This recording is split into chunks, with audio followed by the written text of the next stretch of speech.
All right, and we are back. It is Jack Murphy Live. This is Jack Murphy. You can find me on Twitter at Jack Murphy Live. The website is jackmurphylive.com. The book is Democrat to Deplorable. Go and get one on Amazon right now. Why 9 million Obama voters ditched the Democrats and embraced Donald Trump in 2016. We'll also tell you why even more are going to do the same in 2020. The silent majority grows, and they will be heard in November, no doubt. Also, if you're into masculinity, sovereignty, and brotherhood, come down and check out the Liminal Order, liminal-order.com. Sign up for the waitlist there. My guest today is somebody that I have wanted to talk to for a long time, and we've had ongoing DM conversations and all kinds of stuff, so it's great to see you. I've got Dave Reaboi here. Dave, how are you? I am fine. It's great to be here with you finally. Yeah, it's awesome. Dave is a veteran national security and political communications consultant. He's from the New York City area. You can find him on Twitter at Dave Reaboi. He's also a Claremont fellow. I've noticed I keep having a number of the Claremont guys on. It's almost as if you guys have got a good thing going on over there. I appreciate that. And then Dave also has a couple of books coming up. One's going to be on Qatar and on Russiagate, but all from the perspective of information operations, which is something we're going to talk about today. And we're also going to talk about the Middle East, like what is going on over there. It's like mind-blowing. Trump's getting Nobel Peace Prize nominations left and right. And it seems like a pretty historic moment. So we're going to get into that. But first, I want to learn a little bit about Dave Reaboi, because I, first of all, love getting to know people. And two, it's really important to put the context around the speaker. And I think that makes for a more holistic conversation. So Dave, give us a little bit of background, man. How did you get to where you are? What are you doing? Who are you? What's going on, Dave? What's going on? So the story begins, I guess, around the time that my family came to the United States from communist Romania in the 1960s. Both came around that time. And I grew up with a very strong anti-communist perspective. And I was very involved in, my grandfather was an Auschwitz survivor. We lost much of the family there, and he had very bravely stood up against the communist regime, and he left. He was in the black market over there, and he brought his family here with absolutely nothing. So he gave away every material possession that he had, in order for $100 in cash from Jewish Family Services, and the ticket to come to the U.S. So he was a big, let's say, anti-communist, and Reagan Democrat would be the good word to use. So I grew up always knowing that there is totalitarianism in the world, and there is, this thing that we may call evil. But I guess the biggest point is that people really believe things that are bad, and it's not a mistake. It's not,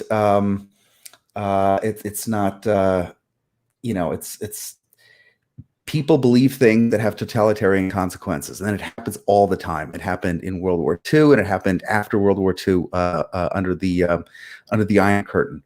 So they came here. I grew up with that kind of very strong perspective. Let me ask you a question about that for a second. Evil. Right? It seems to me that there is a divide right now between people that accept evil exists and believe something needs to be done about it, and people who are just sort of blind to evil in the world and kind of pretend that it doesn't exist. Do you see this sort of dichotomy? Is there a disconnection current, contemporary American politics from truly understanding history and what's out there in the world? Yeah, I mean, maybe I shouldn't have used the word, because the word conjures up kind of religiosity necessarily. And what we see on the left too is we see very, very, very strong religiosity. It's just, secularized religiosity. Like in every totalitarian system will have it. You're not going to rid the world or rid human beings of the impulse for the sacred, whatever that happens to mean at the time. So I think there is a very strong, people have made the case that kind of wokeness is a revival of the puritanical spirit of America, just kind of repurposed. And I think there's some truth to that.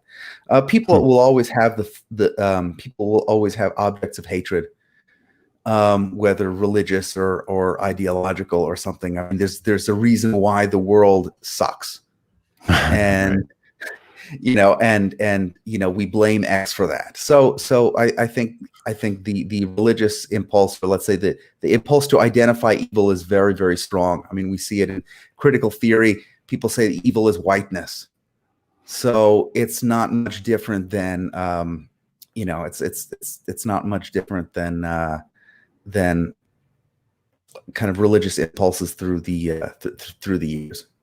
I like your phrase, the impulse for the sacred. That is there, and I've seen that brought up in the conversation of like what happens when religion retreats from mainstream society. What comes in behind it? Right. It really could be anything. I mean, that was Chesterton, right? Who talked about the retreat of religion and leaving a leaving a hole that is replaced by something else, and that something else is almost always a kind of statism or a kind of paganism. So that's what we're seeing, and I say that as a completely irreligious person. I know I have a lot of friends that are kind of on both sides of the spectrum, but I just from a personal belief standpoint, I've never had it. And I've never been able to really relate to it, but I very much see the importance of a framework, a kind of civilizational framework of belief for people, because the world can't handle being divorced from some of these concepts. Yeah, I feel that. I feel the same thing. I mean, I was bar mitzvahed and went to church, Catholic mass. I'm half Irish, half Irish Catholic, half Jewish, and I too sort of have felt I think there's almost a void, actually. I have more respect every day for people who adhere to their religious beliefs. And I do have a greater appreciation for the value that has brought to American society in particular.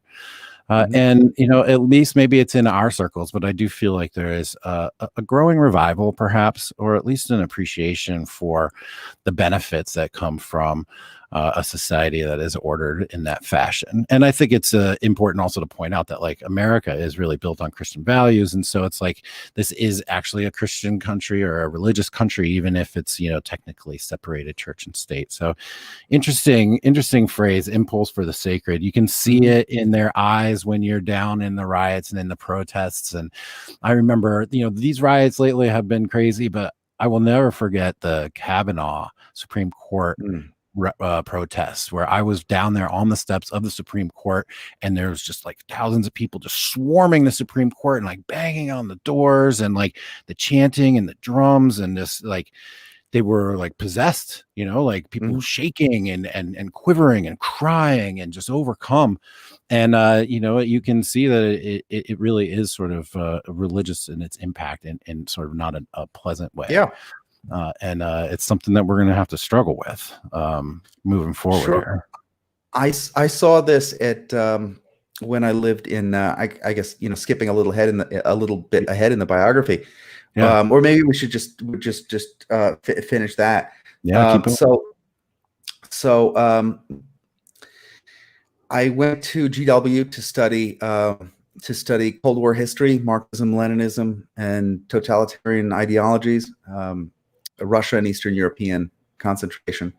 That was very interesting to me, but it came at a time in the mid 90s when we were really, the most cutting edge of political thought at that time was Thomas Friedman. The Lexus and the olive trees, and we're just going to solve every problem here with globalism. We're going the world is flat. Yeah, exactly. And I'm looking around, and I'm taking international affairs, international law classes, and I said, this whole premise is a joke.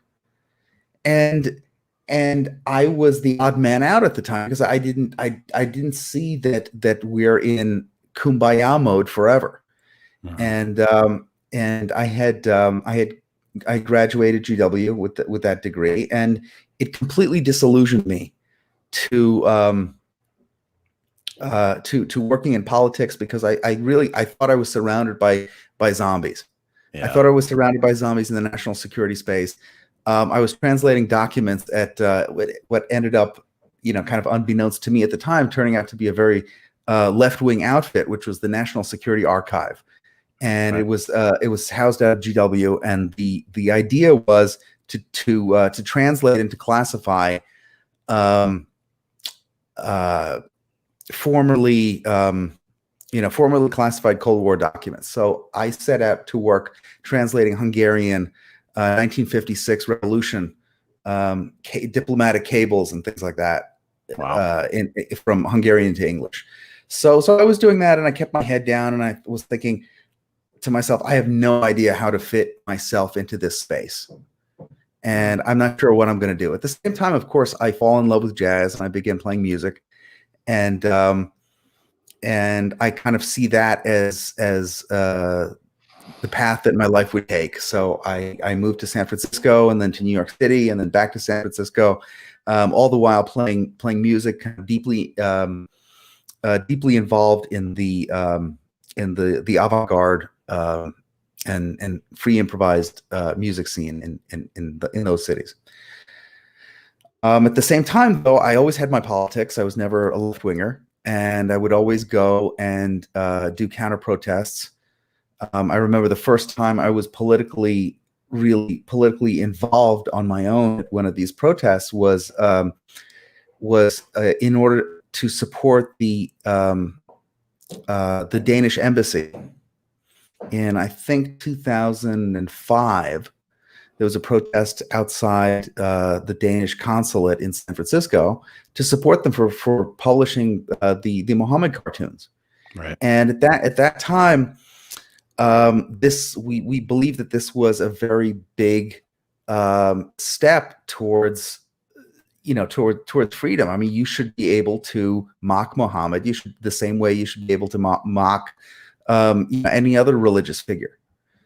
If not, then you get into a blasphemy situation. Right. And so when they published those cartoons, we were supportive, and of course we were met with at that time counter protesters from San Francisco, which is straight up Hamas and Hezbollah people mixed in together with far leftists, and then I became very politically involved after that, and at a certain point, I realized that I should make it my career, because I'm spending more time, reading Islamic books than I am, working to book gigs in town. So I thought it was a reasonable thing, and it's hard to make a living and to live a life when you're playing what is really kind of commercially marginal music. And even though I love it, and I still love it, and I give all props to people who make that their kind of life path, knowing what all the struggle that entails, I just realized it was not for me. And doing jazz is like being a professional jazz musician is like being a professional poet. Right. There's not a giant market for it, but yet it's still high art, and we need it. So it's right. And I knew plenty professional poets as well. And if you think if you think playing jazz is hard, imagine being a professional poet or a professional modern dancer, right, or something like that. And I mean, those people really sacrifice, and they go, and they're 65 years old, and they're waiting tables. Right. And they may have lived, or may still live a wonderful, fantastic, rewarding life, but it's always going to be at the margins. Yeah. And now and in those days, it was sort of possible to live on the margins. I know this isn't a talk about gentrification, but it was possible then in the 90s, the early 2000s, to live in a big city on the margins. You work what I used to do. I used to work at a law firm, doing temp work for a week every month, that gig would end, but really a week's worth of work was all that I needed to pay my bills in New York City at that time. Yeah, man. I had the Today, same it's experience impossible. living in DC in the 90s on the edge of town, the cheapest place I could find, and then spending all of my time doing dance parties. That's what I did in the 90s. We Right. did techno rave dance parties in warehouses, and I DJ'd for years. And that was an interesting twilight space to operate in there, like on the fringes, but like still with one ear in the sort of real world, but then also in this creative space. And that creative underground, I think, is important, and I wonder where that is today, honestly. If there's any such thing as, because back then we thought we were dissident, right? Dissident, Right. artists and dissident creatives, and we were. I just wonder, is there a dissident art scene anywhere right now? It seems to me that all the creative art and the art fringes are really just rehashing and regurgitating sort of the party lines these days. Yeah, I mean, that's how it seems. I'm sure that there is a kind of vibrant underground scene that maybe we don't know about. But it's all changed. The internet, as you know better than anybody, the internet has made a lot of things possible that were not previously possible.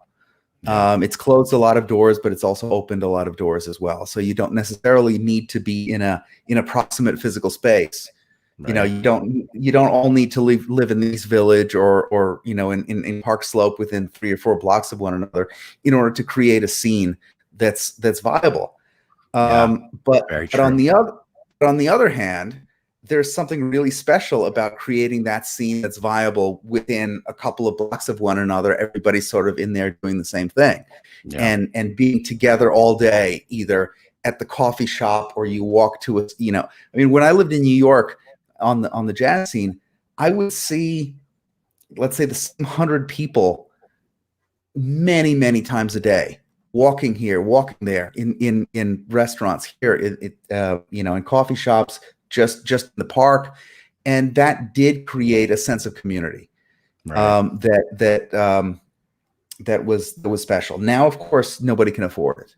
Right. But so jumping back, I read a book in 2007 that ended up changing the direction of my life, and that was Bloom's Closing of the American Mind. Mm-hmm. And at the time I didn't know. He very slyly never uses the words Leo Strauss, but the more that was actually wise and smart, I think, from his perspective, because why get bogged down with the whole intellectual history? Why not just present, make the case, which he really did on his own in a unique way. Can you summarize the case? I mean, this is a very powerful and important book, and everybody should really read it. And it gets cited and referred to all the time. So, what was the main takeaway from Closing of the American Mind? So the main takeaway it's such a big book in terms of the different strands that it dealt with, and just what I got from it is it's kind of really hard to distill down. But the first time I read it, I said, okay, this is wonderful. I'm going to start again from chapter 1.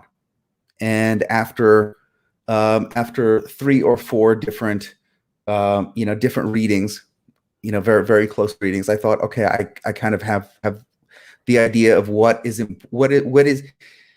he saying that's important, and what is he saying that what are the most important things he's trying to say. So, for example, he's got all this misdirection in the book about rock music, and about some of the things that I think people will kind of pop off and freak out about. And I think the whole point of the book too is a kind of like a MacGuffin, which is it's supposed to be about higher education, but it's really not about higher education. It is, but it isn't. It's about how the things that kind of rule our lives, and the things that put civilization on a path and define what we have here in terms of regime, at the end of the day, are ideas. Mm-hmm. And his big concept was that we are now living through the consequences of a particular set of ideas, a particular kind of anti-enlightenment set of ideas. And he traces the lineage, and so he makes that point. The other point that he made that I thought was kind of very fascinating was that on one hand he breaks down how the how do you best phrase it, the on one hand we want inner-directed people. We say we want inner-directed people, and on the other hand, we admire outer-directed people. Now that's a whole other that's a whole other ball of wax. But I ended up reading the book, and I thought, you know what, I really need to start fighting, and I need to get in the game, and I need to because this is kind of the world, the universe that I want to deal with, and I want to dive in deeper, and I ended up, of course, diving in deeper and going from book to book, and from kind of student of Strauss to student of Strauss, in a kind of concentric circle, and then I came to DC, and I said, I was always fascinated with the national security perspective, and the other thing that obviously he got from Strauss that was very important to me was that at the end of the day, historicism is the enemy. So we cannot bring our modern our modern bullshit concepts of our modern values to the ancients, and not only to the ancients, but even to people in prior eras. So it doesn't make sense to read, it doesn't make sense to read the founding fathers using Marxist analysis and think that it is necessarily valid. I mean, it could be interesting, but it's not necessarily valid, and it doesn't get to at the end, it doesn't get to the truth. Right. So I recognize this too from the perspective of music, and immediately. And I haven't heard anyone else make this point, but it's kind of I think it's kind of right, which is, if you can go and you can listen to a Louis Armstrong record from 1927, and you try to approximate 1927 ears, and then you can figure out what's really special about that record, right? Because the other way you do it, like the kind of historicist way of doing it is the default, right? So you put on a Louis Armstrong record and it's 2020, and you listen to it and you say, this sounds utterly foreign. It's totally incomprehensible. There isn't a beat there. We're looking for all these things that are present in modern music that were not present in 1927 with Armstrong, and that gets in the way of us understanding what makes some of these things special. Yeah. So immediately that kind of idea resonated with me, and that idea has all kinds of implications throughout, not only throughout, political philosophy, but also, our everyday lives. Yeah. So I decided that I was going to work in national security in DC, and people thought I was crazy because my resume up at that point was like, did some work at the National Security Archive and had my degree and blah, blah, blah. And then, I skipped 10 years to go play music. But nevertheless, I managed to get myself into that position, and I got a job at Center for Security Policy where one of your future guests, Kyle Scheidler, is still working today. And then I just happened to meet Andrew Breitbart through that association. And I met Andrew Breitbart and Michael Waller and a few other people that ended up being kind of mentor figures to me, and really gave me a good idea of what I wanted to do sort of in the next phase of my life, which is to work in political communications and information operations. Information operations, man, we are going to definitely get to that. That's what's happening all around everywhere. We're participating in that ourselves. One side note on the Strauss stuff, I have been talking to more and more Straussians, it seems, these days, and my appreciation for the old is increasing, and my sense that anything new is better is also diminishing.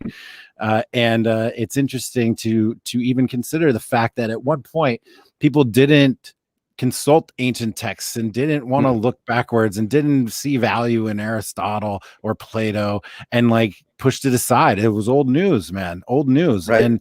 And there seems to have been, and there is, a revival among that. And I guess maybe the circles I run in are so steeped in this that when I began to learn what Straussian really meant, I was like, wait, what? People didn't actually, read the old texts and like connect to universal truths that span time and space in the past? That's so weird. Like, it seems like common sense to me, but it is sort of is it fringe? I don't know. It's sort of like, at least it's not mainstream.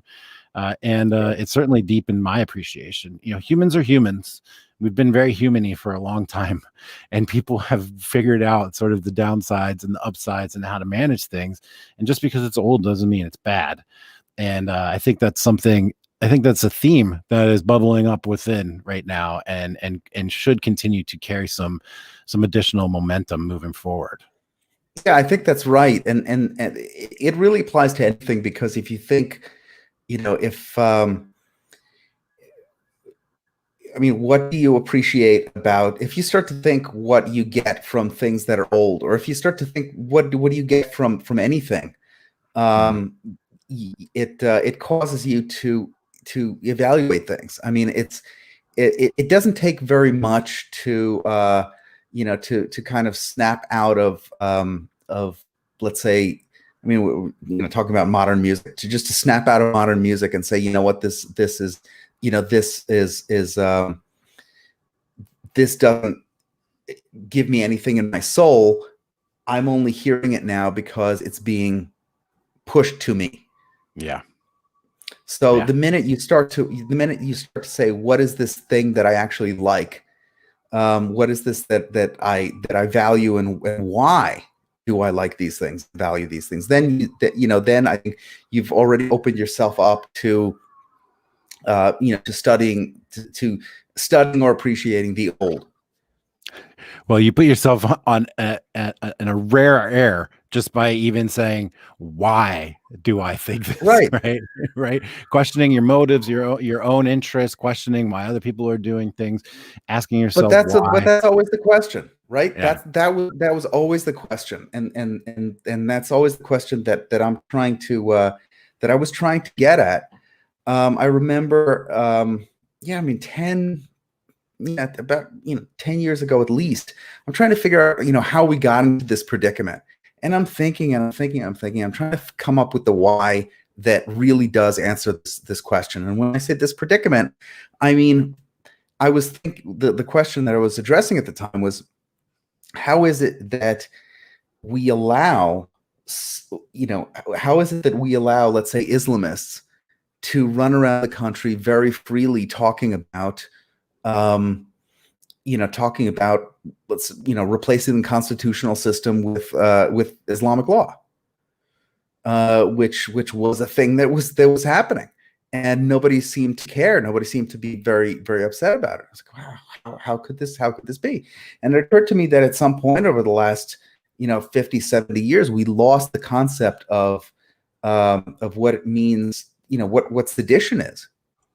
What does it mean to be in favor of the overthrow of the American constitutional system?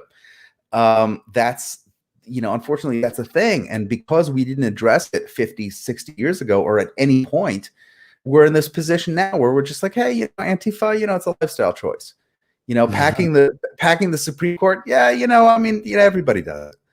And we're at this point now where I think we're just completely untethered, not only from the America of our founding, but we're completely untethered from America of 2008. Like, that seems like a lost civilization to us.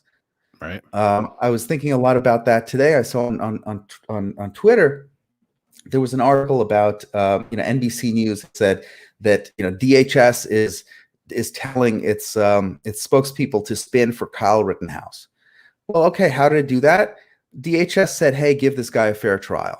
So now a fair trial and equal justice is equal to spinning in favor of the guy, because I guess the moral of the story is this guy uniquely is not allowed to have, he's a deplorable. He is not allowed to have equal justice. He's not allowed to be presumed innocent until proven guilty.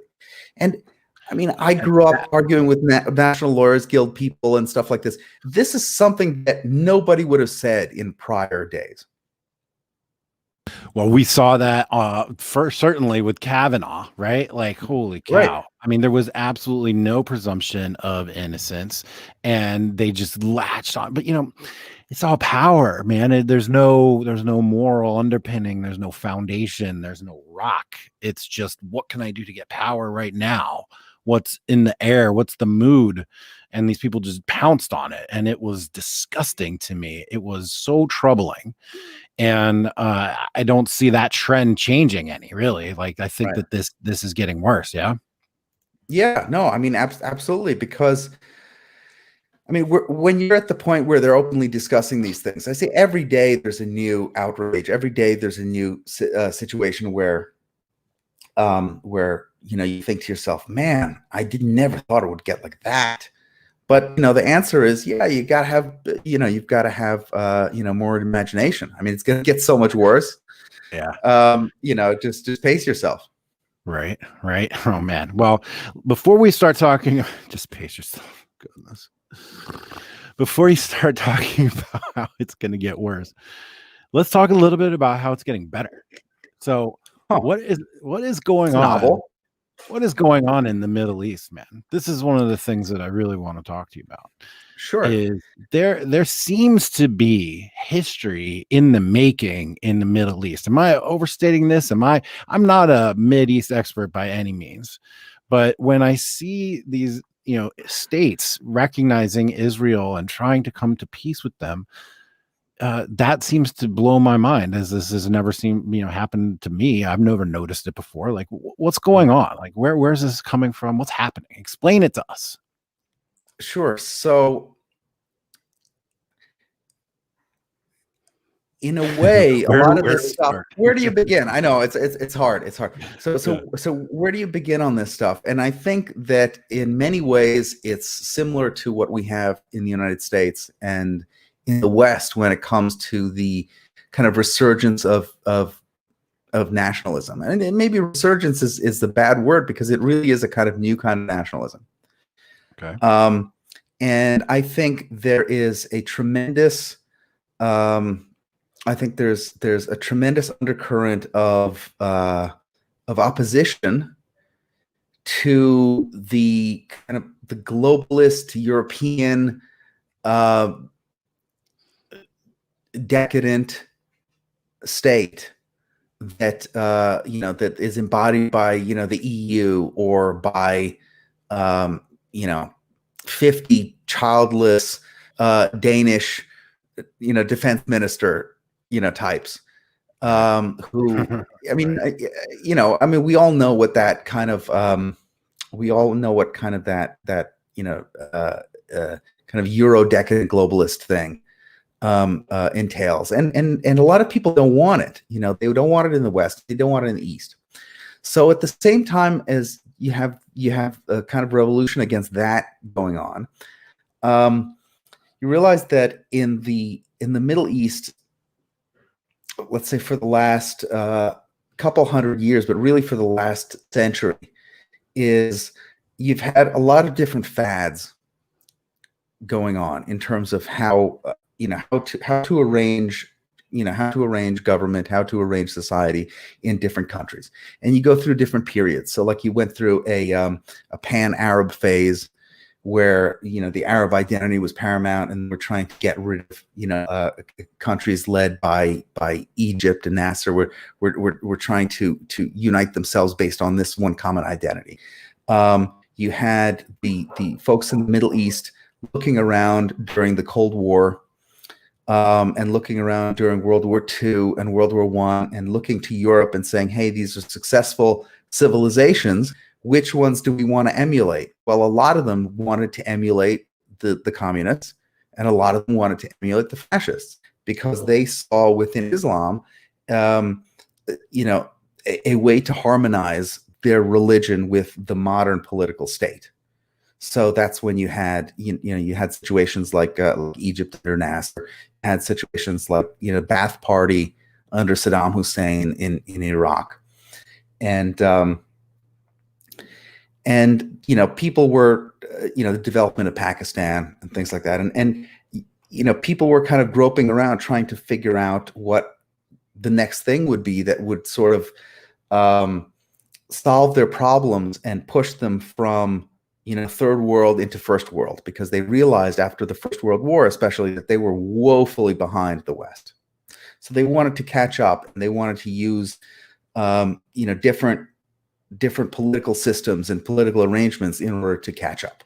So they went through the Pan-Arab phase. They went through the let's say the communist, socialist, fascist, totalitarian phase, and then they went through an Islamist phase.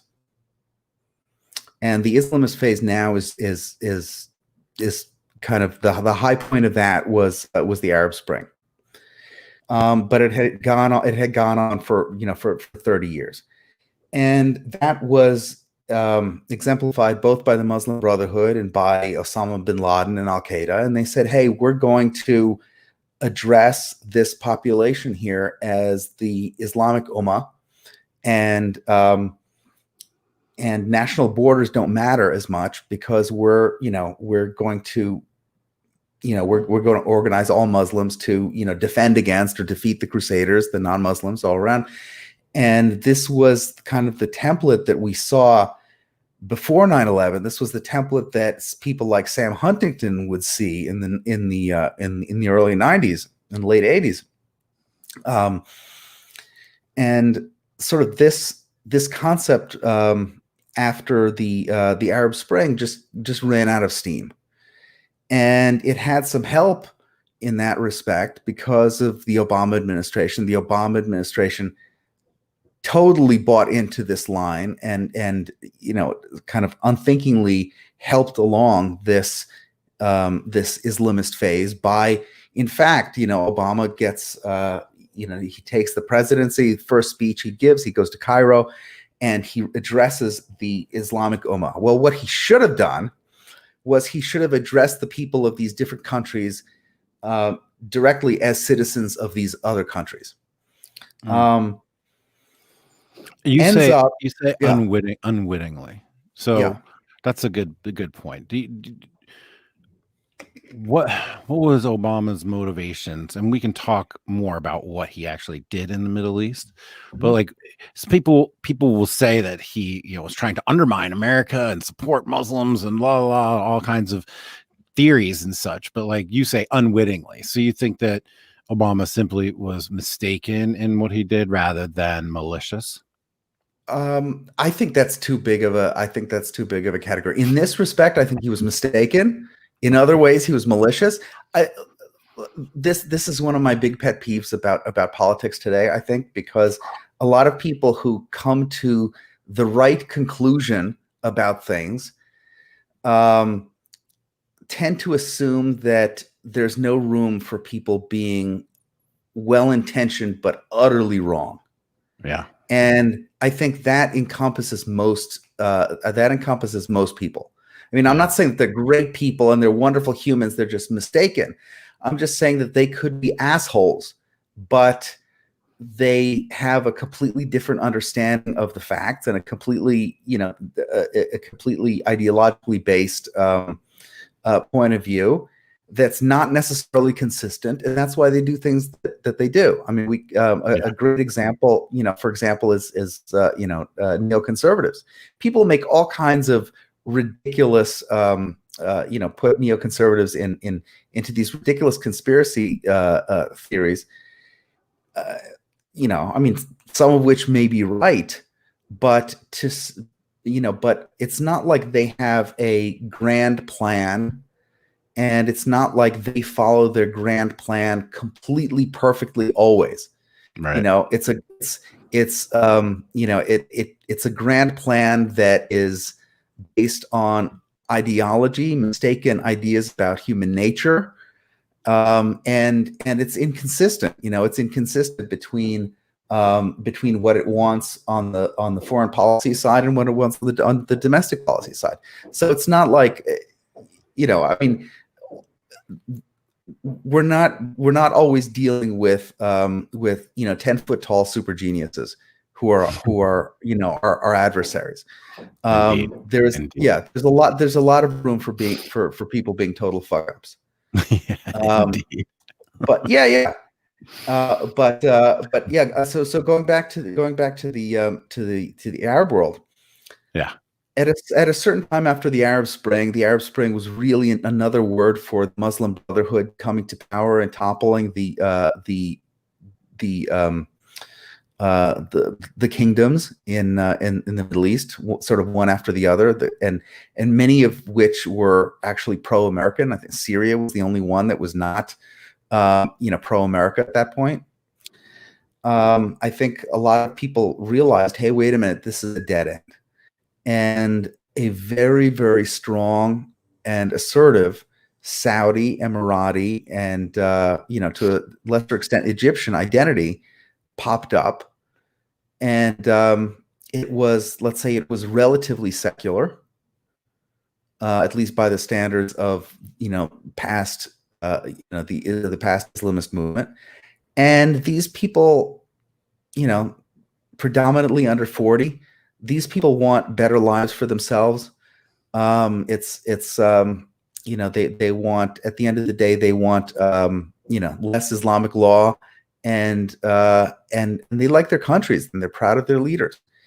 And in that way, there is a natural affinity between places like the UAE and Israel and the United States and Saudi Arabia and on and on. So, in addition to the common threat of Iran, we also see this nationalist movement happening, and I think it's very positive. I think that at the end of the day, you can't make an agreement. The United States can't make a peace treaty or a deal with the Muslim world. It's too big. Right. It's too big. Any way that you can't make it with the Christian world, the Jewish world, the Zoroastrian world. It's absurd. You can only make real agreements between countries, and this is what has happened. And the other big issue was the conflict between Qatar, the Saudi, and UAE that happened in the summer of 2017. There was a blockade and all this. And what was the point of this conflict? The point of the conflict was Saudis and Emiratis and Egyptians and others were accusing the Qataris of using the Muslim Brotherhood and Al Jazeera in order to destabilize their countries, which was exactly what happened during the Arab Spring, or attempted. And they said, cut it out. We don't want your garbage brought, your anti-regime propaganda broadcast into our countries. So that was sort of the genesis of this conflict, and that necessarily pushed together. It sort of solidified an anti-Islamist bloc in the Middle East, led by Saudi and the UAE, and for that reason, they found a lot of commonality with the Israelis, because at the same time they were coming to these conclusions, they were realizing, wait a minute, if Israel disappears tomorrow and is replaced by a Palestinian terror state led by Hamas, which is really the only scenario that's even remotely likely, such as it is, are we going to be in a better position, or are we going to be in a worse position? Is Hamas going to is a Palestinian state going to be beneficial to us in terms of our security and helping us defend ourselves against Iran? Is a Palestinian state going to be beneficial to us in terms of technology? and in terms of money and scientific expertise and all of these things. So they realized, wait a minute, we'd actually have a lot to, we'd suffer a lot if Israel was gone, which was a realization that that just dawned on them after, after decades of trying to remove it from the map. So they realized, wait a minute, we've got a good thing here. So that kind of opened the door to more settlements, cooperation, and peace. Okay, my mind is all over the place. There's so much going on in what you just said there. All right, well, some of this is new information to me, and I'm imagining it's new information to a lot of people listening. So what you're saying is, and stop me if I'm wrong, I'm trying to give this back here a little bit. Yeah. Trying to reflect so I can see that I understand that there was, prior to the Arab Spring, there was a movement to sort of disregard national boundaries, nation states, and sort of a greater, people participating in a greater thing, whether it was, top-down imposed European, colonialism, for lack of a better word, or the Islamic State or whatever. And so there was the Arab Spring was the sort of new version of this new nationalism, is what you're saying, where people begin to want to define clearly their borders or boundaries and become really solidify themselves as a nation state. Yes. And that, I'll say that it was the aftermath of the Arab Spring. So people saw the Arab Spring. Yeah, people saw the Arab Spring and they said, no, we don't want this. Right. They don't want it. Okay. Yeah. So the impulse then to self-preservation, basically, and it came to them after witnessing the toppling of these regimes through the Arab Spring. And of course, the Arab Spring was something, and correct me if I'm wrong, or you tell me, we supported by Obama administration, something that we all thought, American foreign policy was like, yeah, let's do it, right? Arab Spring, good thing, right? Right. It was very much supported by the Obama administration. I mean, frankly, it was supported by the Obamas and also the neocons. I mean, I was in Jerusalem when Mubarak fell in Egypt, and we were looking at that, and we watched Bill Kristol on TV cheering for the overthrow of this, this pro-American leader. And why was he cheering? He was cheering because he said, look, this just proves the freedom agenda is the Bush freedom agenda was real. And we said, well, it does no such thing, because it's just going to empower the Muslim Brotherhood, which ended up happening. And it ended up destabilizing, the whole region. Right. The Obama people were all in on this, and the Libya war is a great example of how this worked, because you had what that was a bunch of people in the Obama administration, led by Hillary Clinton, watching Al Jazeera, and Qatar's Al Jazeera was wall-to-wall coverage about how this needs, Gaddafi is gearing up to murder all his people. We need to intervene. The West needs to intervene. America needs to intervene and put a stop to this. Well, the Obamas and Clinton watched that on TV on Al Jazeera, which Clinton praised at the time for being real news. And they said, oh, well, we want to get in front of what the Arab Street wants. I mean, if they really want us to intervene, we'll get a lot of brownie points from helping to topple this brutal dictator that everyone hates. So instead of acting in America's own interest, it tried to kiss the ass of the Arab Street as presented by Al Jazeera. So it ended up toppling this government, which was, as I guess as stable as any Libyan government can be, historically, and they did it only because they wanted to sort of get ahead of where they believed the Arab Street was. They wanted to win. They wanted to win brownie points with a bunch of Brotherhood types, which is why they did it.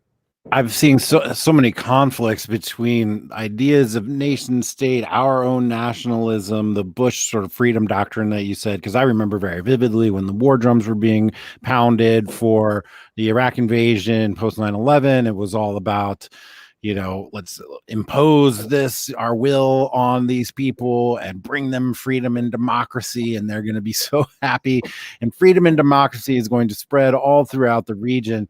But really what it did was it destabilized these secular governments, and it destabilized Iraq and the whole region, and it led to ISIS and the greater transnational, pan-national sort of movement that we're talking about resisting at this point.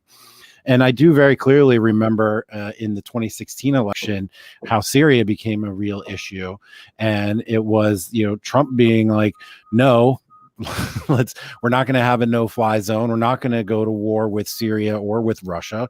And it made him, the media made him out to be, pro-communist, pro-terror, pro-authoritarian, when in reality, respecting the nation-state borders and the secular governments, and were in sort of our long-term interest and in Israel's long-term interest in terms of respecting the nation-state, just like as a fact, right? So bring us up a little bit further in the story here, because I'm fascinated by this idea of the new nationalism rising. I'm reminded of a conversation I had with one of my friends who said that, what was it, Wilson, who said we need to make the world safe for democracy, but now we need to make the world safe for nationalism. And I think that this is an interesting and fascinating subject, and it also dovetails with conversations I've had with guys like Joe Norman on complex systems and social distancing and globalism in general, whereas instead of just expanding and obliterating our boundaries, indiscriminately connecting, breaking down all the barriers, we need to actually be erecting barriers of our choosing, and allowing what comes in and what comes out. Social media is the same way, trade is the same way, pandemic related viruses are the same way. Mm-hmm. And so when you say that there's a new nationalism rising in the Middle East, and that it's a good thing, and it's a good thing for Israel, and a good thing for America, and a good thing for the young people of these countries, that has me, you've got my attention with that, because it's all on the theme. It's all on the meta themes that we're seeing around the world in all areas of our lives right now. So let's keep moving with the story, because it's crazy. It's fascinating. Yeah. I mean, it's something that is very much underreported, and there's no analysis on this from kind of let's say mainstream sources, because they want to downplay this. Just as they see that, populism, nationalism is the enemy in places like Europe or in Brazil, or in the West more broadly, they do the same thing against Arab nationalism.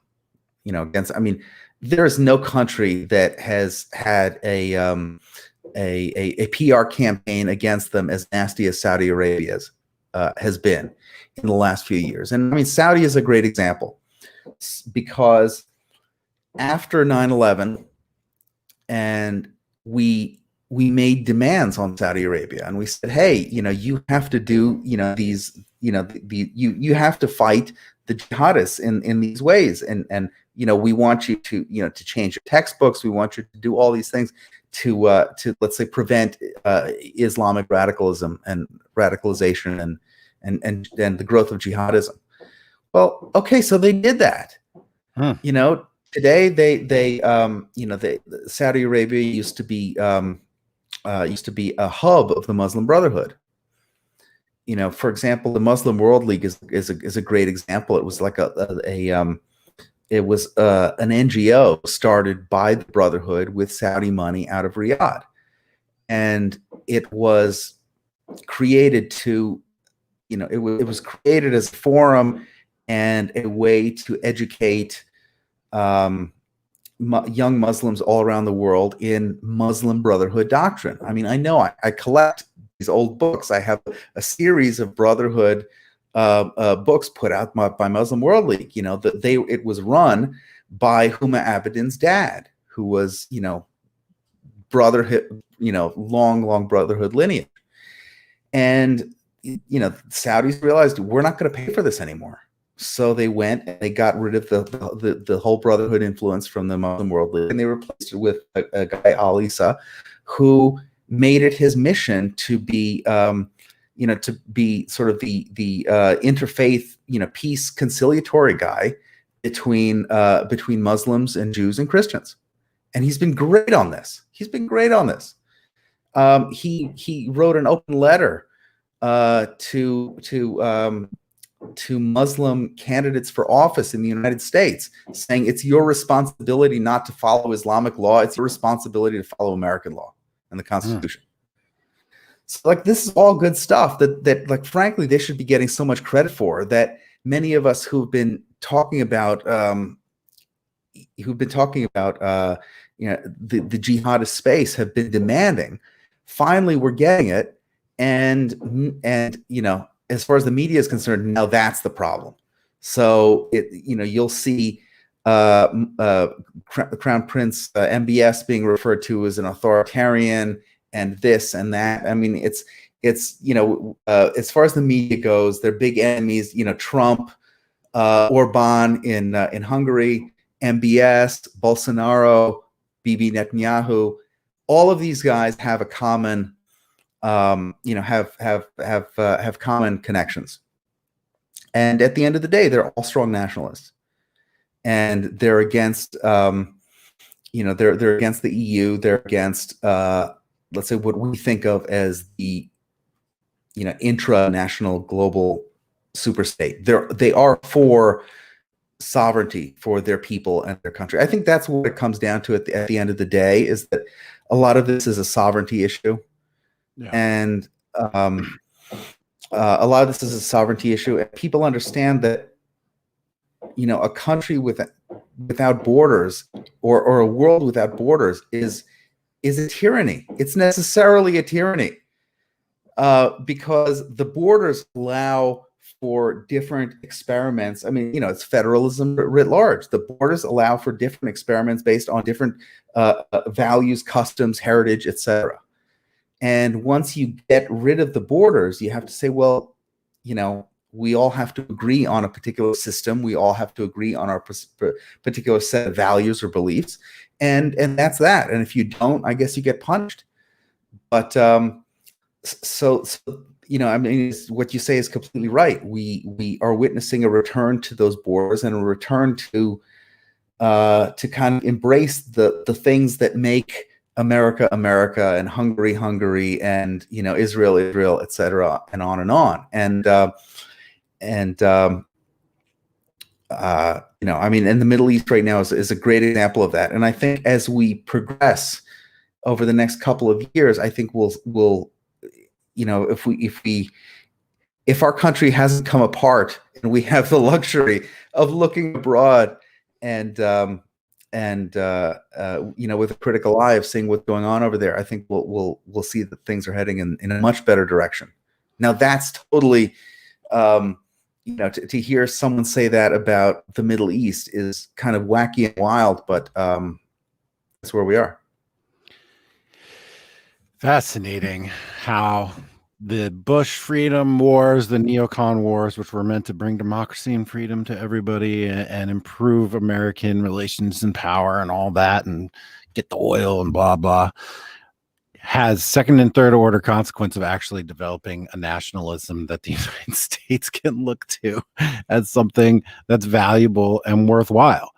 How do you think, where did Trump get his foreign policy ideas? How and what did he do, and why did he go to Saudi Arabia like first thing, put the hands on the globe, those the sparkling globe thing, which looked to me something out of Spencer's. I don't know, so it's right. weird Yeah. Where did his policy thrust come from? Whose ideas are they? Who's pushing for this stuff in the administration? Why did he go to Saudi Arabia first? Did he have a master plan? Is this 4 years in the making? Like, let's talk. Go. Yeah. So I can answer some of those questions. So yes, it is 4 years in the making. Yes, they did have an idea exactly when they walked in the door of a vague idea of what they wanted to accomplish. Now, of course, it looks a lot more real and tangible in retrospect. But at the time, I can tell you what they were thinking because I was there and talking to them. They understood very smartly that the Obama administration had for 8 years tried to deprioritize our relationships with Israel and also with the Gulf Arabs, chiefly Saudi Arabia and UAE. The Obama folks had done that by elevating Iran, by making a deal with Iran, and really looking the other way while it wreaked havoc throughout the region. And with their Shia militias and death squads and terrorism and things like that. I mean, when the Trump administration first walked through the door, the Iranians were kind of de facto in control of 5 capitals in the region. You had Beirut with Hezbollah. You had Sana'a in Yemen. You had Baghdad in Iraq. You had Damascus in Syria, and then you also had, and then of course you also had Tehran. So these countries were slowly being taken over by Iran, and this had to stop. The Obama people were totally behind this. At least it showed no indication that they put up any resistance. And I think the Trump people came in saying, yeah, we got to reverse this and bring it back to sort of the natural state of affairs. And that's what they set about doing. There's a reason why the first trip was to Saudi Arabia, because Saudi Arabia is the most important country in the region that is Muslim. And very significantly, he went to Saudi Arabia, and then he also went to Jerusalem at the same time, same trip. And I think people saw this. And finally, our allies there, who had, lost their voice already, screaming for 8 years against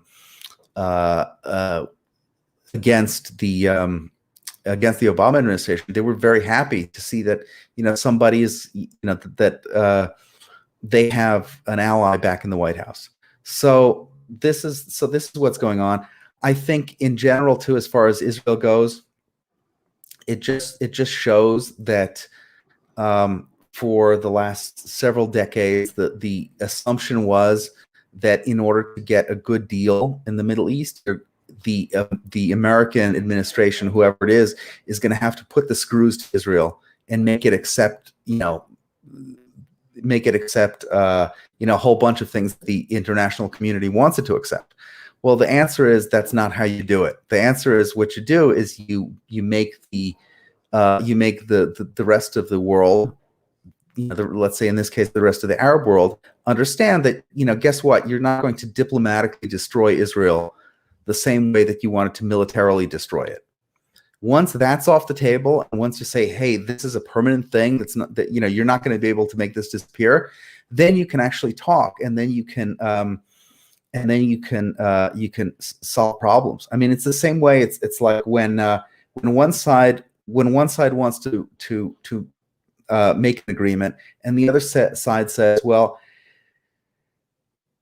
the end of my agreement is going to be that you die. Why have the negotiation? Why bother? Why, but once you accept that, like, yes, you're both going to leave here, alive. Okay, now we can talk. Now we can figure this out. So that was another big thing that the Trump people knew going in that they were going to do. I mean, I'm not saying that things didn't fall in their lap, and I'm not saying that that they did all of this. Tremendous amount of credit to the leaders of these countries, because at the end of the day, they're the ones that that kind of grabbed the ring and made this possible. So there is a coherence, right? I think that there is obviously a sense of media line, excuse me, that the Trump is incoherent, babbling, has no logic, has no sense. He's just a bull, and he's just breaking plates and destroying the China shop and pooping all over the town. And he does it all impulsively without any thinking. But there is a coherence between talking about American nationalism, onshoring American manufacturing, doing deals that favor the American people versus the uniparty and the corporate state and transnational corporations. Right. There is a coherence between that and the foreign policy approach taken in the Middle East. And I hope history looks back on that and sees a coherence that gets becomes more obvious and crystallized after the noise goes away, right? Like so much of all this shit is noise. The daily social media, the daily media, misdirections, the fast transient things that they shoot into the info space to distract everybody and get us all confused and worked up. Once that stuff calms, and they start to look back and judge the Trump administration as a 4-year unit or an 8-year unit, and then contextually within history, I think that there's going to be a greater appreciation for what has taken place.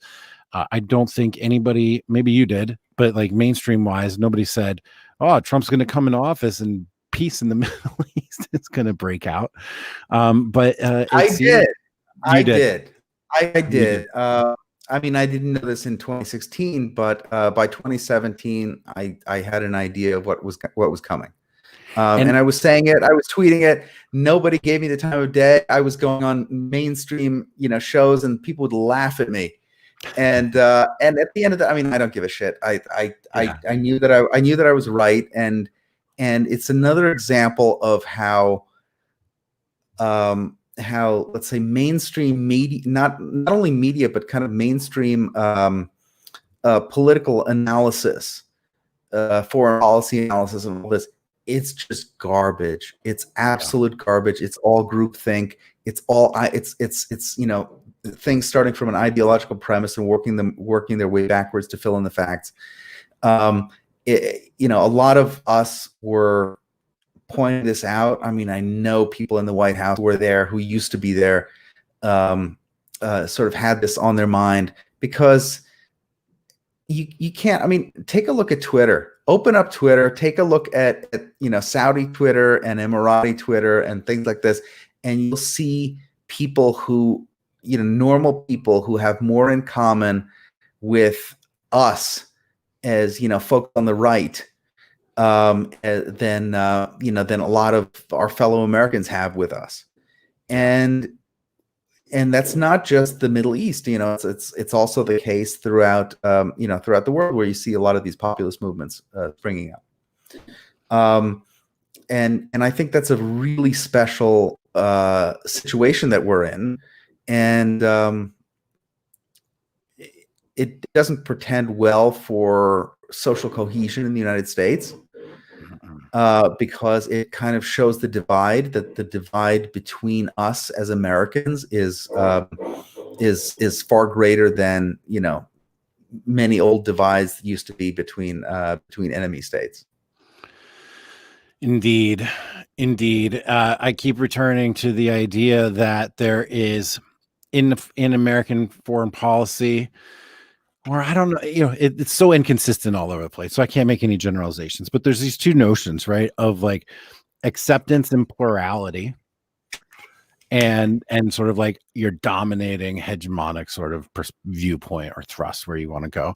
And I feel like domestically there are people who will scream for plurality in America, but then abroad, want a hegemonic perspective, and like it's America only, right? And there's a conflict between what happens with us domestically and what's happening around the world. And you and I were talking earlier, and you noted that as the Middle East appears to be coming together, and in a way accepting their plurality, we're tearing ourselves apart at home, because some people can't actually accept a plurality. And it's just an interesting dichotomy. What are you feeling right now? Like, do you feel things coming together there and things coming apart here? Why is that happening? What is the balance? Are they related? Yeah, I mean, I think they're related in the sense that, what kind of the phenomenon that we're just talking about, if you want to say, nationalism be globalism on a world stage, kind of country to country, in that respect. But we're coming apart. Really, it was Bloom that convinced me. I mean, I had an idea then that we were coming apart in an irreconcilable way. When after reading Bloom, because at the end of the day, we don't have an agreement on what justice is between us, and these are really the most important things. And he kind of made me see that the things that we describe as the things that I mean, if we don't have concepts like that in common, if we have no understanding, for example, of equal justice, right? Let's talk about that. Of equal justice under the law, or let's say a guy, a man is not guilty or innocent based on his race, but based on the things that he has done. That seems so basic. Yeah. It seems so basic. And yet we have half our population has given up that concept completely. So what do you do about that? How do you teach people that concept? Because that is a fragile Enlightenment thing. I mean, that's not that is a thing that took tens of thousands of years to develop initially, and to lose it is very, very easy. And I mean, we've lost it, let's say, in the last 30 years, but really intensely only in the last 5 or 10. But it could take another 300 years to bring it back for people to really understand the consequences of these things. I mean, when I was growing up, I mean, we're probably around the same age. We used to talk about the Skokie Nazis, and that was an issue. I mean, I went to a religious Jewish school, and one of the debates that we had in class was, okay, do you outlaw the Nazis marching in Skokie, Illinois, where they have a large population of Holocaust survivors and Jews. And we sort of debated this thing in 4th grade or 5th grade, and the teacher made us see that you can't you can't ban them, because there are larger principles at stake. There are larger kind of freedom principles at stake. And at the end of the day, in order to agree to live in a country that has freedom, you're going to have to accept the messy result, which is that a bunch of Holocaust survivors have to see some Nazis marching down the street. Okay, well, you accept that result for the more important result of being able to express yourself freely and have free association, across the board. So it's like, you accept the bad thing in order to make the much better, more important thing possible. Well, we've lost sight of that. I mean, even the ACLU, which fought on behalf of the Nazis, today would do no such thing. No. Because they'll claim that the presence of the Nazis constitutes physical harm and emotional yada yada yada. So yeah. So once we've abandoned that, I mean, what do we have left? There is definitely a competing notions of justice in our society today. A lot of, outlined very well. I think it's Caldwell outlined that in Age of Enlightenment. Yeah. Certainly, we have an idea of justice, of equal opportunity, and then there's a competing invalid notion of equal outcomes, and therefore, instead of our version, justice sort of liberating freedoms and allowing freedoms, and the competing notion is actually takings from people and givings to others in what is necessarily an arbitrary and capricious manner. And so these completing notions of justice are so fundamentally problematic, because America, whatever you want. I mean, I talked to Anton about American nationalism. What does it mean? Where does it come from? It's definitely something to debate. But if we don't at least have an agreement on justice, then we really don't have an agreement on anything. And I have a personal experience with the ACLU. I can tell you, dude, when I got doxxed in 2018 by Antifa, I had written some things critical of feminism, critical of immigration sanctuaries. And they thought I was a Nazi, Antifa, and so they doxed me to my employer, said I was a Nazi, got me fired. The legal director of the ACLU in Washington, D.C., Art Spitzer, he reached out to me and he said, "Hey, man, this is clear violation of your First Amendment rights. You work for a quasi-governmental agency. You're protected, First Amendment, plus other protections in D.C." He spent weeks working with me. He wrote like a big paper. He helped me with research. And then he presented it to his judicial committee to take the case officially. And they rejected it. And he was very disappointed. He said he was the last remaining member of the libertarian wing of the ACLU. And then he appealed it to the larger committee, board at large, and they denied it as well on the grounds, quote, they didn't want to offend their coalition partners being Human Rights Campaign and Black Lives Matter, among others. And the ACLU has spun out of control in such a way that it's now like a farce. I was raised to believe that the ACLU was American. It was the Statue of Liberty. It was here to protect us. They were going to protect the Constitution and your freedoms and your liberty. And if the ACLU was involved, it was an important, real matter that needed to be addressed. And it was likely very a just cause. And now it's a farce, just like every other institution in America, just like the American Psychological Association saying that being a boy is toxic and bad and evil, just like, my kids' schools being forced to sit through struggle sessions that have to examine their whiteness and disregard whatever negative feelings they're having about thinking this is wrong.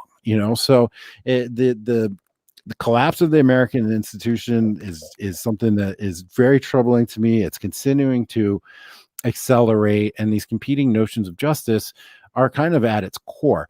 How do we resolve that, Dave? All right. So that was my question. I was going to cut you off and say, all right, so what do you do about it? Yeah. Well, I'm asking you. You're the guest expert, sir.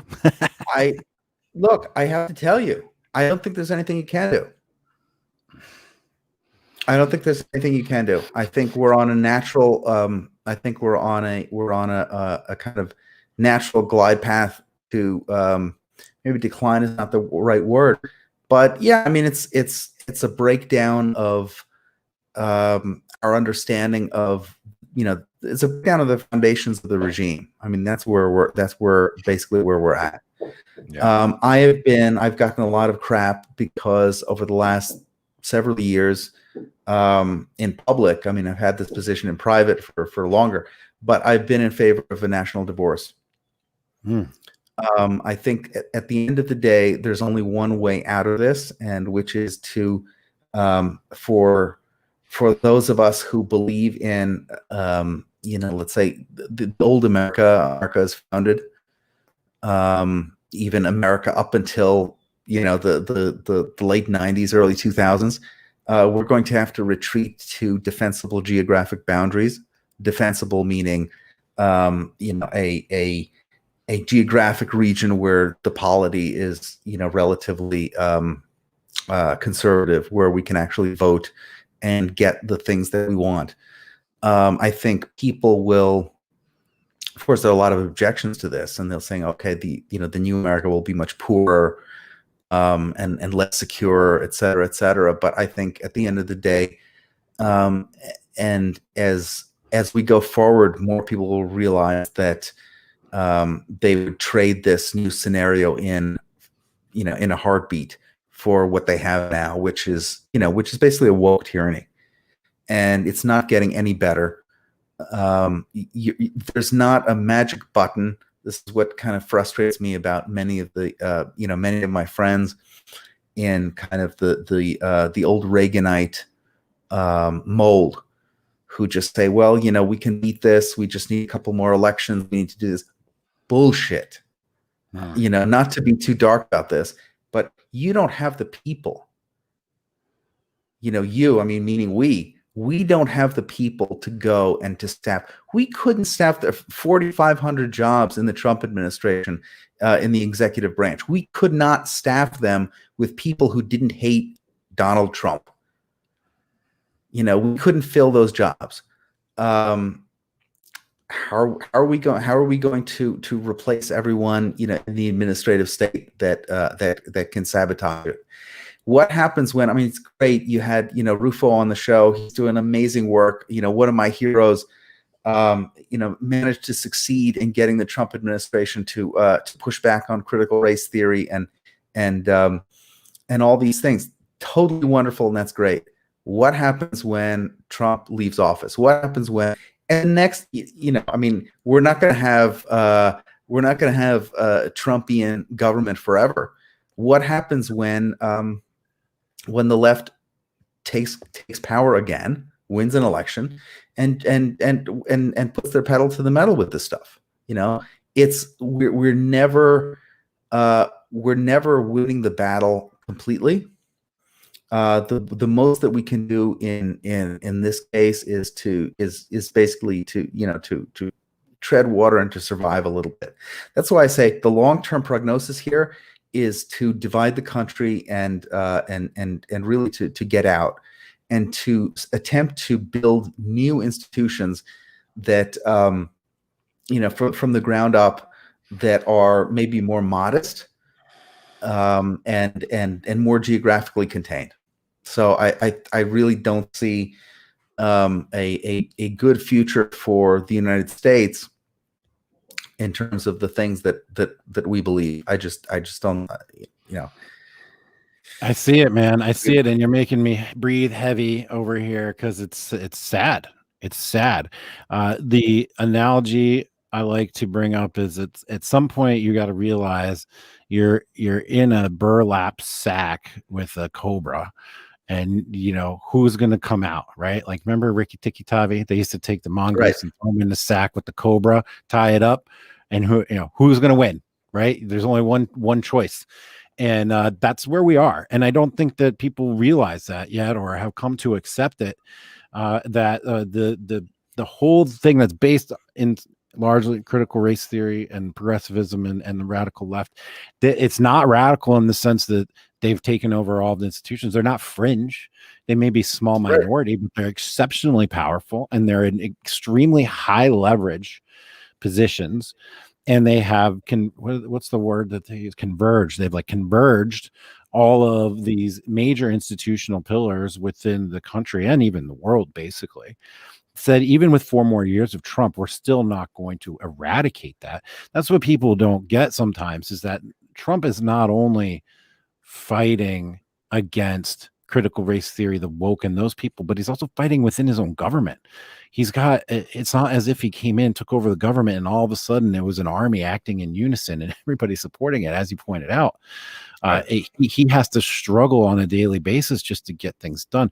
I just think about what the world would have looked like, or what the Trump administration would look like had Anton, Bannon, Beatty, and others stuck around and had a chance to, and Flynn had a chance to actually implement, maybe in a more robust manner, what the president had correctly identified as major issues for us moving forward. Unfortunately, the deconstruction of the United States and the erection of more barriers is on theme globally. We're seeing it all over the place. We see it in science. We see it in biology. We see it in the pandemic. Social distancing is going to become sort of our country's infrastructure, like the setup. I mean, it's ironic that we're being ironic. I don't know if it's the right word.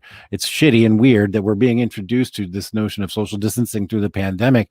But at the same time, it's like, okay, so maybe it isn't entirely healthy for us to all be together, rubbing shoulders and on the same team. And maybe we just do need to take a step back and erect a barrier, decide what comes through and what doesn't in a healthy way, just like your cells do inside of your body.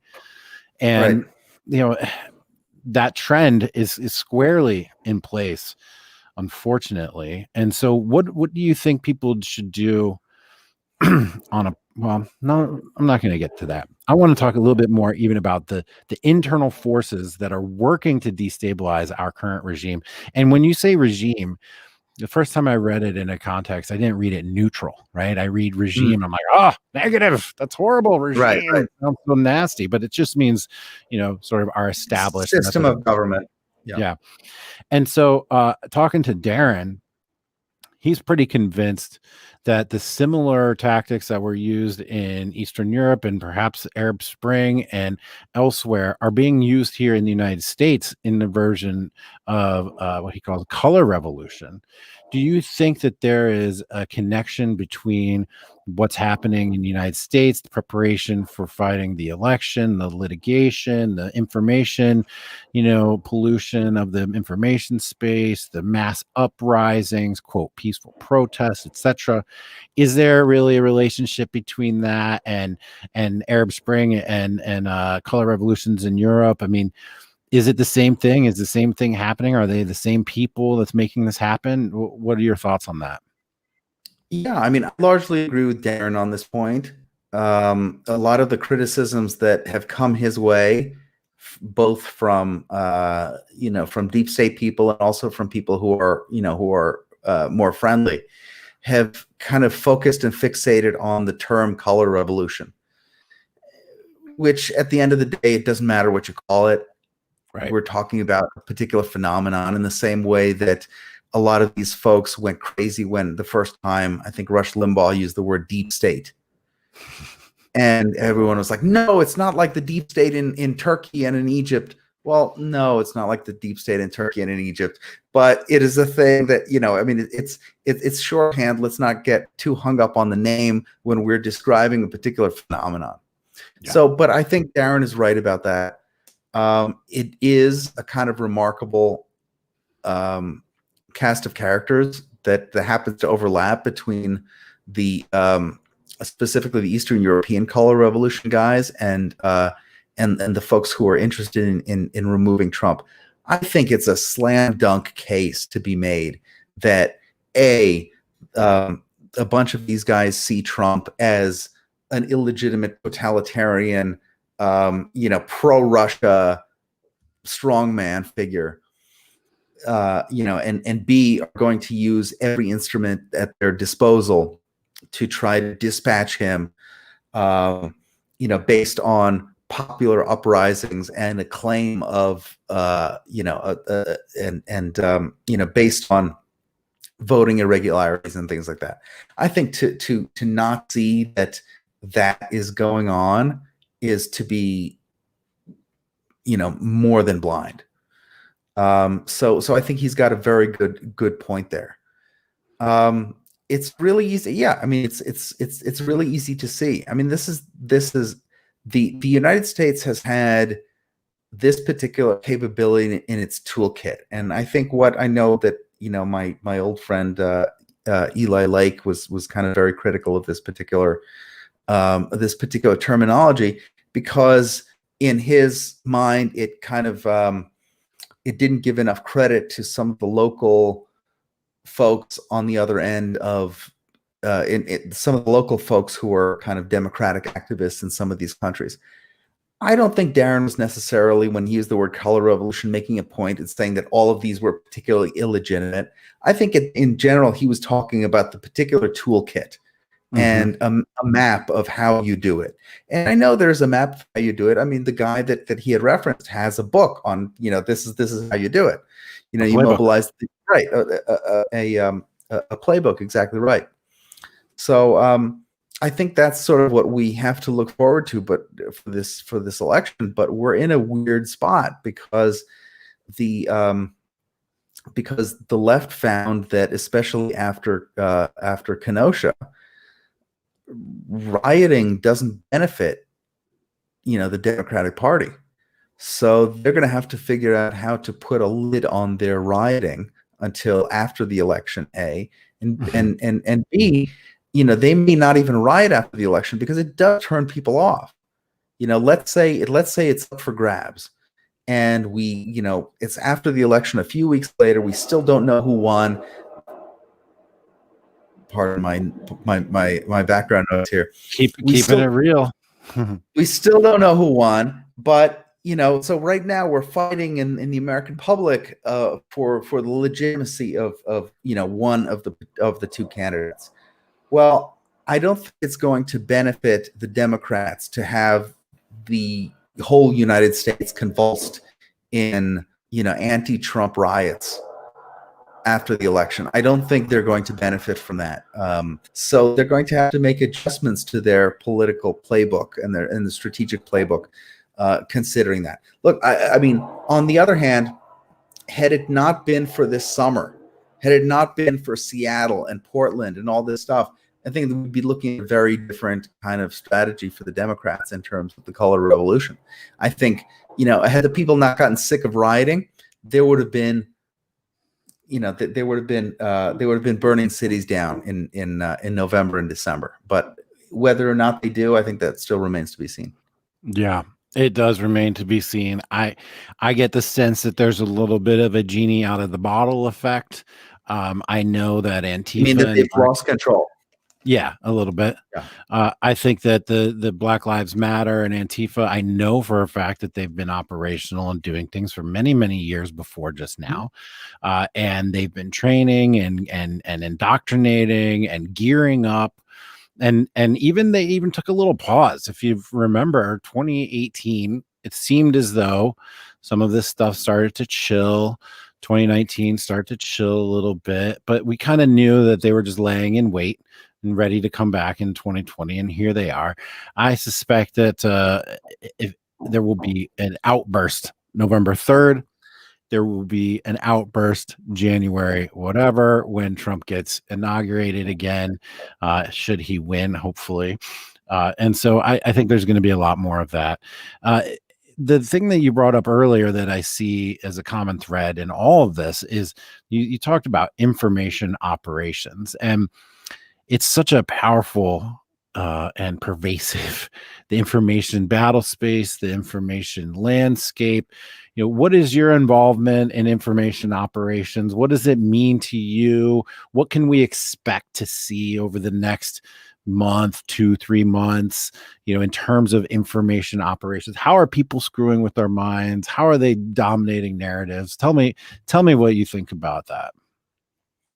Well, it's a big topic, but and people have been writing about this forever. But the way I think about it is kind of simple. I think of information operations as, when you're in the world of politics, you want to get to a specific policy outcome. And you say, okay, how am I going to get to this specific policy outcome? I need to get people to believe X in order then to do Y. Mm-hmm. And since we're in politics and sort of the nature of this world is information, these are the tools that we use in order to get, to get the point across. So, for example, totally basic example. Actually, this one is from Edward Bernays probably in 1920. This example is from where he is approached by a magazine, and the magazine says, "We want more subscribers. Not only do we want more subscribers, we want more important subscribers." So he says, okay, so that's sort of, let's say, the policy goal is more important subscribers. So he says, okay, and he will go and he puts together an investigative piece in the magazine that is, provocative and groundbreaking and contains all kinds of, interesting new information.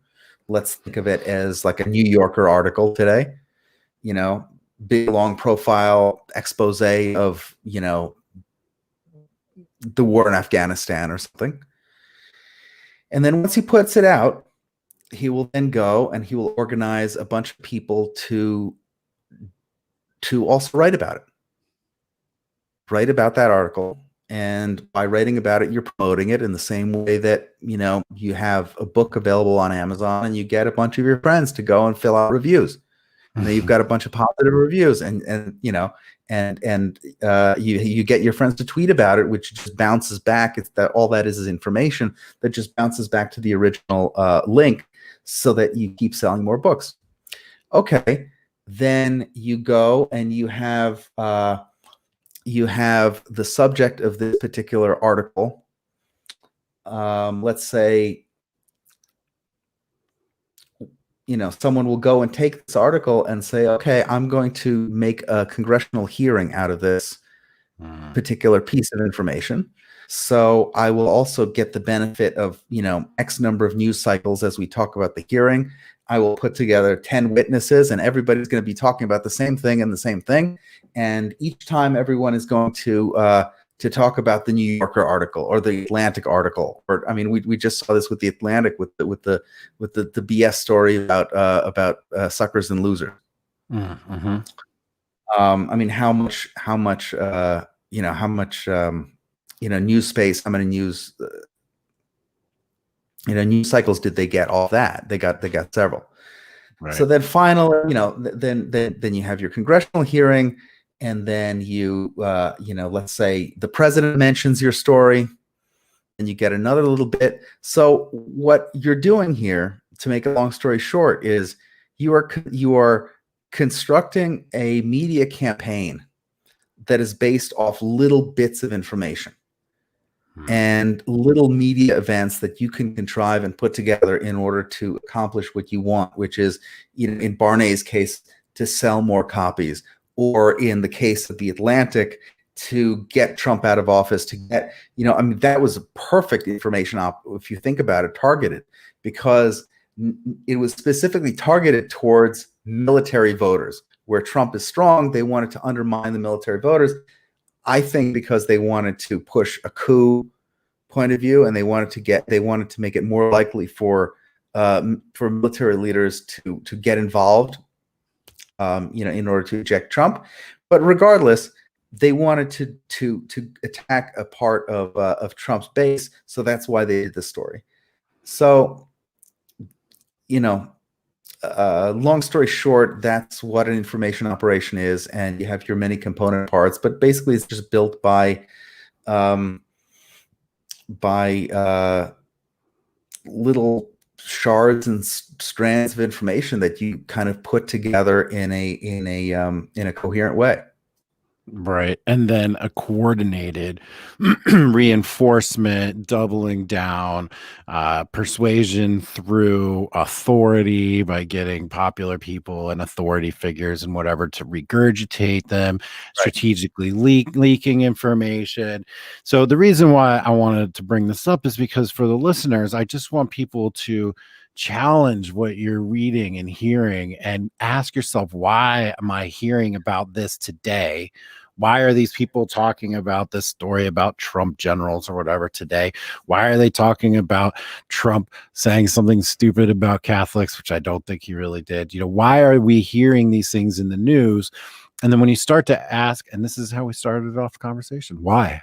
When you start to ask why about things, you start to see the interconnections, you start to see the manipulation, and you start to sense a motivation coming at you rather than a fact coming at you.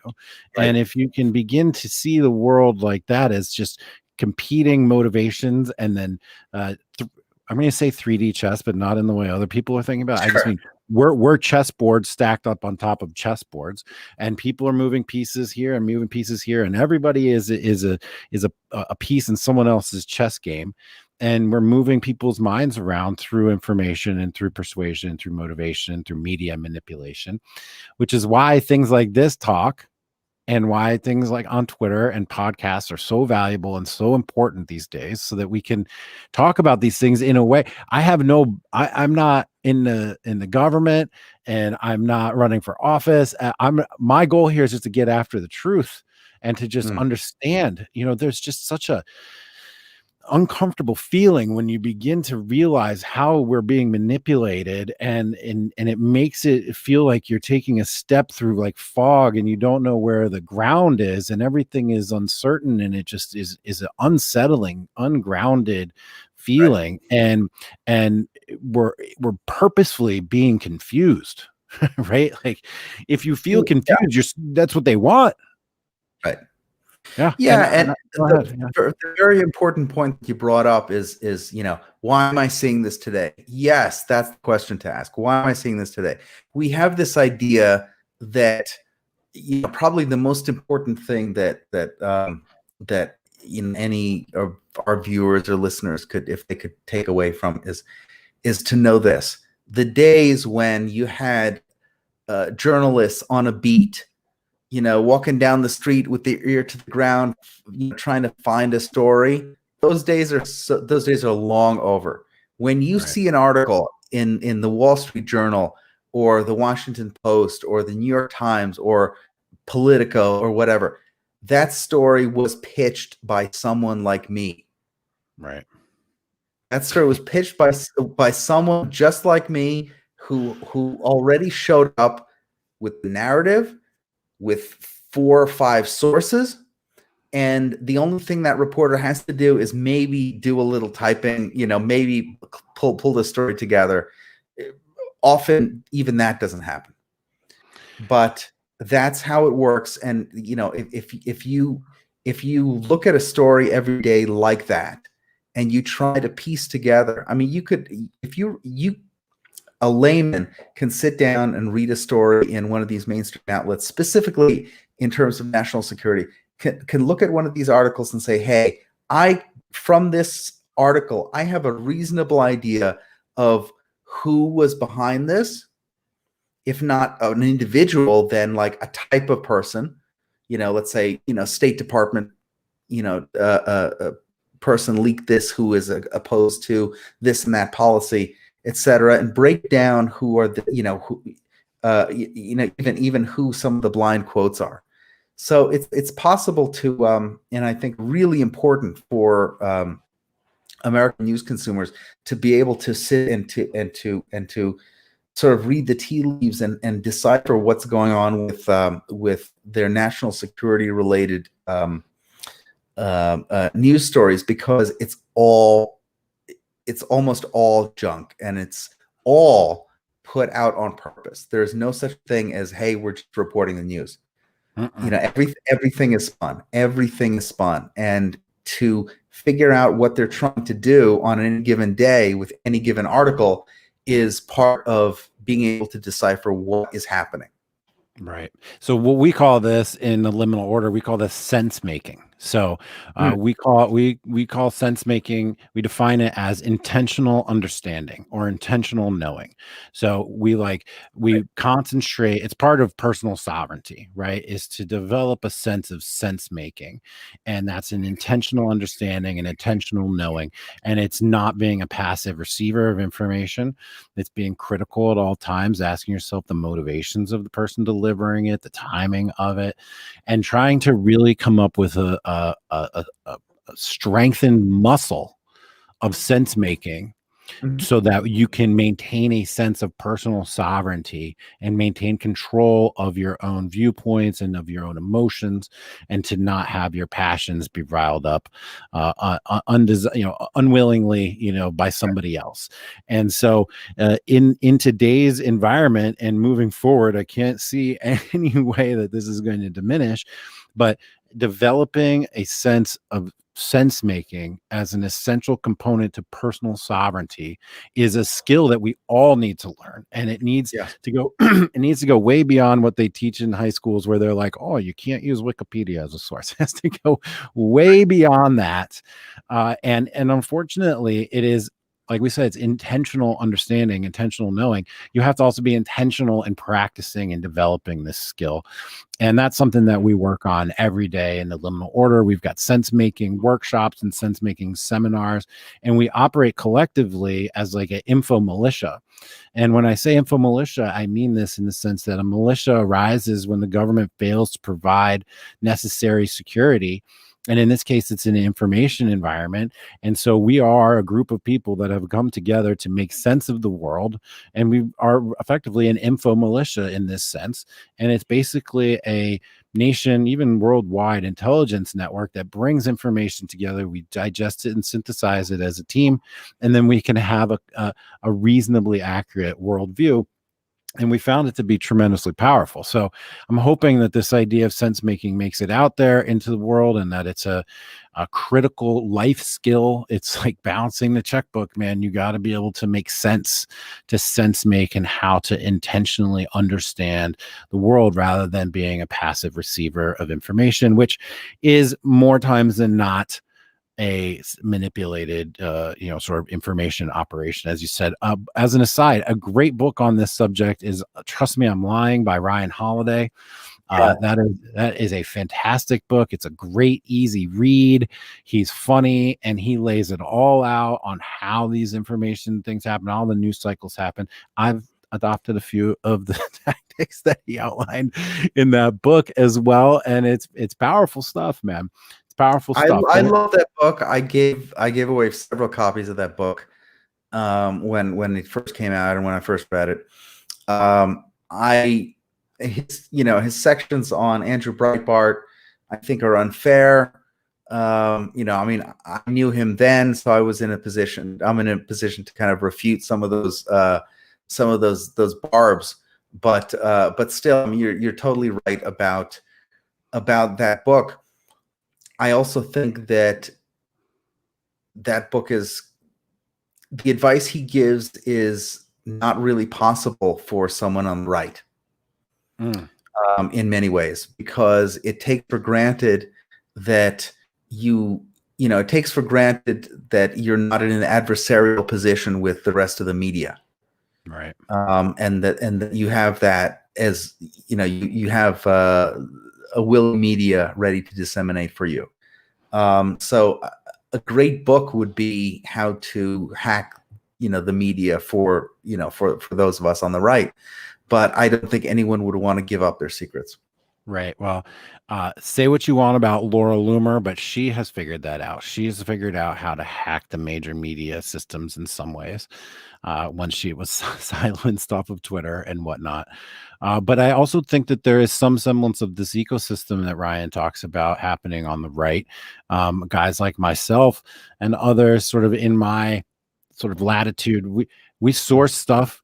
It gets out there in the morning, and then by the afternoon, the bigger accounts pick it up. And then by the nighttime, it's on Tucker Carlson. And I've seen this happen personally a number of times. And one, it just shows that Tucker's producers are following all of us and have their ear to the ground very, very intently. And two, it just shows that there really is a media ecosystem where you can surface information and bubble stories and narrative up. I know you know. I know you know about some of this stuff. You've mentioned some of the subject matters that you've been involved in throughout this conversation, and it's fascinating to me just to see how it all works, and how in many cases this is an emergent phenomenon. It's not a top-down directed kind of thing. It's just like we're all in the arena and we're making it happen, and the right things sort of have a way of making themselves known and surfacing to the top. And if you can be connected to the right nodes or become a node yourself, then you become very powerful. And we saw that really evolve in 2016 with the sort of MAGA sphere on Twitter and information space evolution then. And back then, a lot of us were neophytes and new to that game. And this time around, man, this is my second go around. I know some other guys, our second go around. We're battle tested, battle hardened, been through this, know what it looks like, what it feels like. And I think to some extent that gives us a slight advantage this time. But the information space is one, it's polluted on purpose. The journalists are stupid on purpose. They're poorly educated. They're indoctrinated. The Obama administration very famously said that the reporters are stupid and they'll do what they have no life experience, and they'll write anything that we say, anything at any time. And the fact that everybody in America doesn't know this is mind-boggling, but we'll continue to push it out. And I get frustrated. I get texts from my sister like, please help me. My liberal friends just think that Donald Trump supports white supremacists, and she's a progressive, and she's just like trying to help these people with their confusion. Everybody's feeling confused. When you're confused, you can be manipulated, and that's pretty much where we are right now, which is sad. So as we started the conversation, we'll end it with an urge to people to ask why. Always ask why. Ask the motivations of what you're observing. Ask why this is happening. It will make you a happier, healthier person once you get past the existential dread that comes from asking all those questions. Right. Once you get past that, it will make you a happier, healthier person. There's no doubt about it.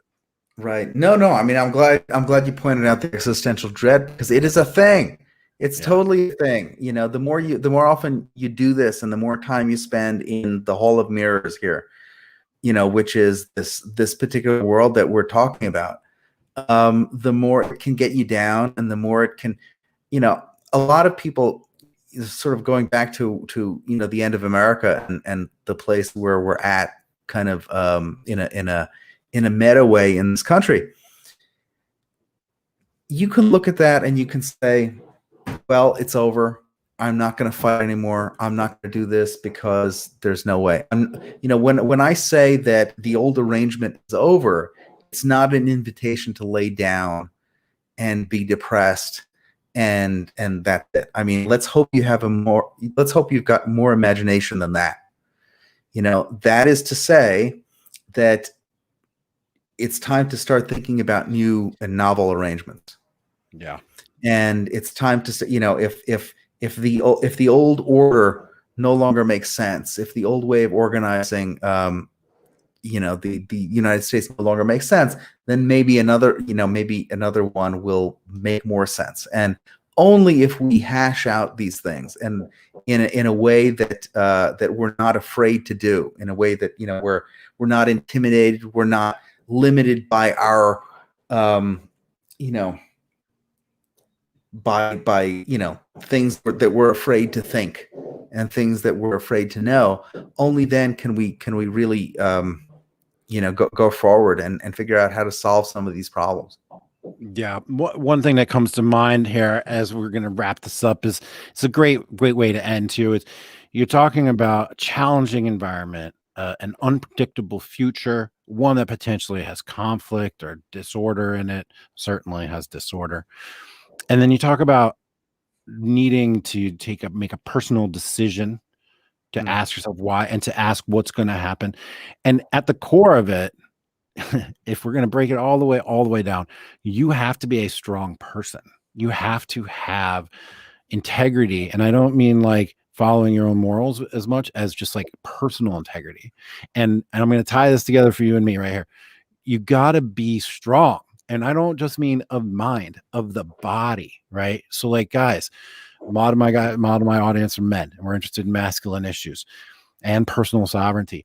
Start with yourself. Start with your body. Start with your core. Start with your squats. I tell guys, you got to squat to save the world. And it's not an exaggeration, man. It's like a simple guide. It's like, start with your personal strength. Squats are a great way to start. Start with your squats to save the world.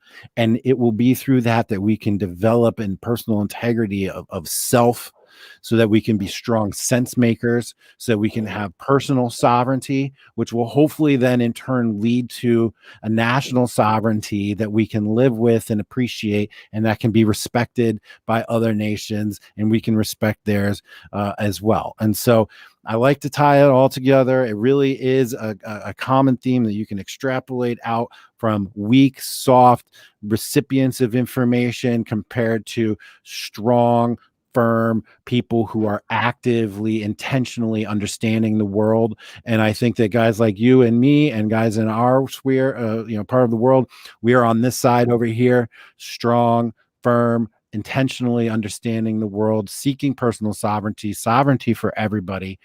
Because if you go the other path, we know what happens. Everything, I think this is in Bloom's book as well, when everything becomes everything, nothing is anything. There's no definitions anymore. We have no identities anymore. And that's a crisis for existence. And so Guys, get in the weight room, squat your way to saving the world. I know Dave has done that. I'm doing it myself. Right next to my studio right here is my squat rack. It's that important to me. So Dave, so Dave, thank you so much for coming on the show, man. Yeah, do you have anything you wanted to say in closing there? I didn't mean to cut you off.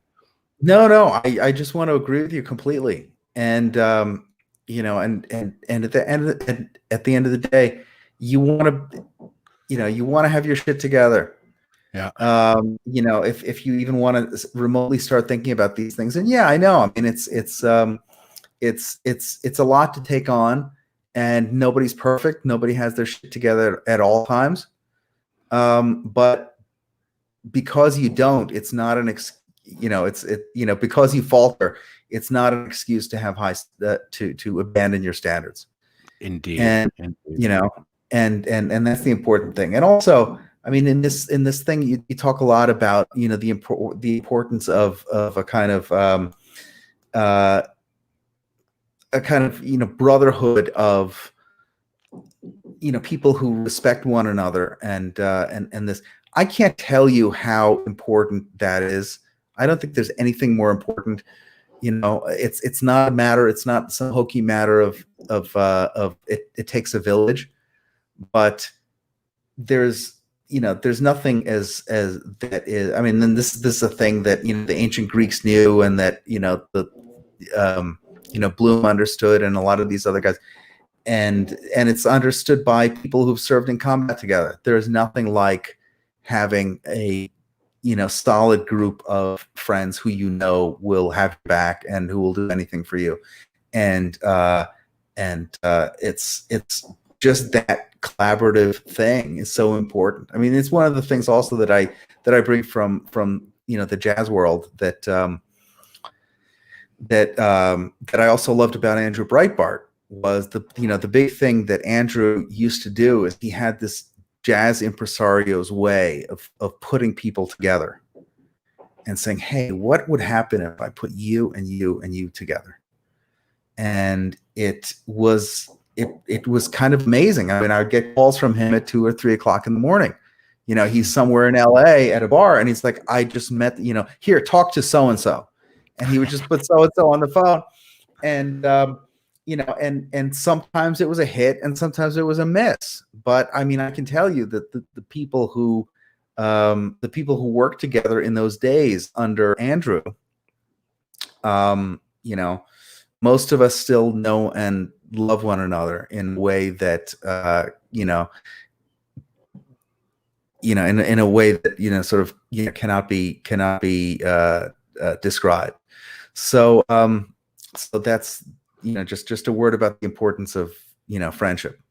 I appreciate that, guys. Brotherhood, masculinity, personal sovereignty. These are the 3 core values of the Liminal Order, and everything we do every day is work towards improving those in all the lives of our members. So if you're interested in that, come down, check it out, liminal-order.com. I am Jack Murphy. You can find me on Twitter at Jack Murphy Live, Instagram, Facebook, YouTube at Jack Murphy Live, just like I planned it. Dave Reaboi, you can find him at Dave Reaboi on Twitter. Please go follow him. David, thank you so much for coming on today, and thank you for talking to me. I really, truly appreciate it.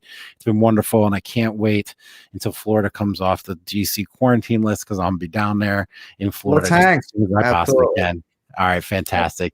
Thanks a bunch, and hang tight right here at the end. Thanks, everybody. It's Jack Murphy Live.